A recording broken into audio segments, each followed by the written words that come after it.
When he was 9 years old, his mother was going to thrash him, and he said no, and she did not, for he ran away and boarded a boat that was leaving for the Americas, and she never saw him again. That is my family's legend about our ancestor, John McGuffin. But is it true? As a kid, I thought, wow, it's brave. As an adult, I thought, oh, wait, that's impossible. A 9-year-old sneaks onto a ship and goes down below, stows away, gets found, and becomes the cabin boy. Wasn't that in a kid's book I read one time? He boarded the boat, never came home, chased the rails through dust and stone. Couldn't read, couldn't write. Stowaway legend is, I think it's one of our family's New World origin stories. I heard it from my mom, who heard it from her mom, and the story faded from my memory for a while. When I was a young adult, I was busy with kids, career, and all that. But when I started piecing together the family tree and calling relatives, the legend just kept popping up. But the details kept changing. He was either Irish or Scottish, and his name might have been John or James, and he came to Canada at 13 or 12, or, well, probably 9. Most people thought 9, and I was thinking, well now, really? So of course, I had to chase that mystery down. Today I called my second cousin Mark to help me tell this story because we share great-grandparents and we share our love for this legend. To understand how this legend really traveled in our family, I had to take an extra step up a ladder to find my old notes because I got a lot of my information from his dad 30 years ago. It seems like your dad must have written to great uncle Will McGuffin. He talks about he's a member of the Carpenters Union and he belonged for 40 years. Yes. Yeah. And then I've got the actual letter. Yeah. Oh, the real letter. The 57. These are all my notes. Here I am with Mark's dad, and there's the McGuffin house. Mark's dad was the family historian. He sent a huge packet of pictures and notes, and then he called. He said, hey, come visit, and I'll take you to the old place in Michigan where the family used to live. So I did, and he was exactly what you would hope for in a long-lost cousin.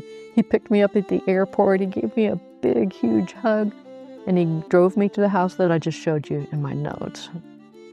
Grandma lived here. Her grandparents lived across the street. We went out back to see the creek, and that's when I first got this picture in my head. The kids splashing in the creek, pretending to catch fish, coming home tired and wet, sitting by the fire with popcorn while great-grandma told them this stowaway story. Of course, it's imaginary. The separate details can be verified. We know great-grandma told that story. We know those kids played in that creek, and we've been a popcorn family since way back. When Mark's dad and I drove up to that house in 1994 and compared it to our photos from earlier days, wow, it was worse for wear. And now, apparently, the house is just gone. That's the McGuffin house. A long time ago. Yeah, buddy. That's the one that's all in shambles on the side of the road.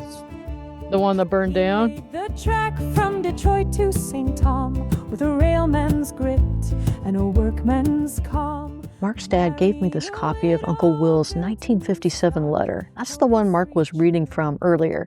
And it was my first time hearing the stowaway story from anybody outside my immediate family.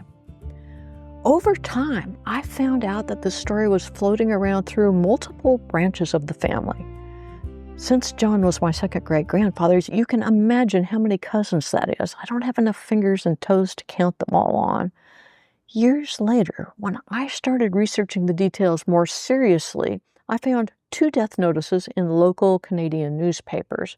Both of them said that John was 85 years old in 1896 when he died, and that he came to Canada from County Armagh, Ireland in 1830. Now let's do a little math. If he was 85 in 1896, that means he was born around 1811. And if he came to Canada in 1830, he would have been about 18 or 19 years old. Not 13, not 12, not 9. Several cousins have searched for records of when he got on the ship from Ireland or records of his family in Ireland. So far, no luck. So what should we believe? Is our stowaway story true? Kind of hard for me to believe. I mean, back then that might have happened. Nowadays, There is no way in hell you'd be able to do that, and especially at 9. Honestly, the newspaper evidence supports Mark's skepticism. So let's say he was 18 when he came over, not 9, and let's say he saved his own money and bought a ticket instead of sneaking onto the boat. Should we throw our story out?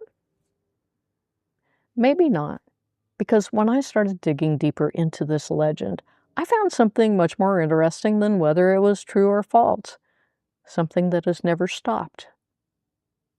The popcorn. McGuffins don't bend, they don't back down, they fight at the drop with fists like stone. But me, I kept the quiet road. Somewhere in Michigan in the 1890s, great-grandma was making popcorn and telling the story to her kids. And in the 1920s, Gramps was making popcorn while Grandma told the story to my mom and her siblings.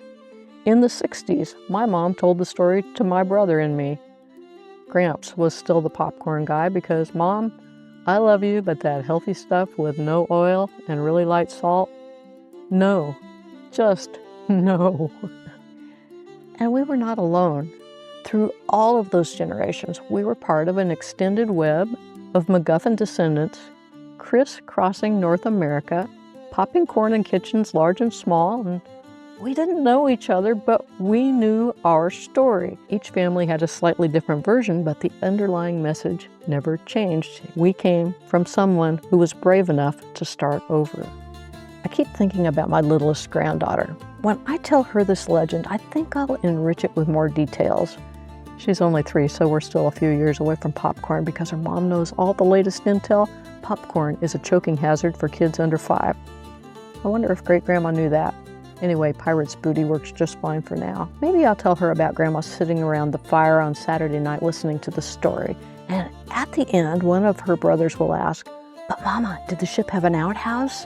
And another brother will ask, "But Mama, what did he eat?" And then Grandma might ask very quietly, "But Mama, are you sure Grandpa John really sneaked onto the ship when he was only 9? And Great-Grandma might say, "Well, my dear, what do you think?" Your dad probably had no idea that one of his first cousin's kids was just going to out of the blue call him. Right. But then he just reached out and pulled me in like I was just one of his kids. For years, I was totally focused on whether our family legend was true or false. But sitting here with Mark's recording, I realized the story was never really about John McGuffin at all. The story's about us. John McGuffin, first from Ireland, was born in County of Armagh, Northern Ireland. Went to work on railroad from Detroit to Paris and St. Thomas to Paris, and he made a fortune. So my mother told me. I weigh 160 pounds, have a good head of hair, good teeth, quite well considering a man of my age, 87, no tobacco. Well, obviously I did not get his great hair. From Armagh shores to Glens Falls town, the echo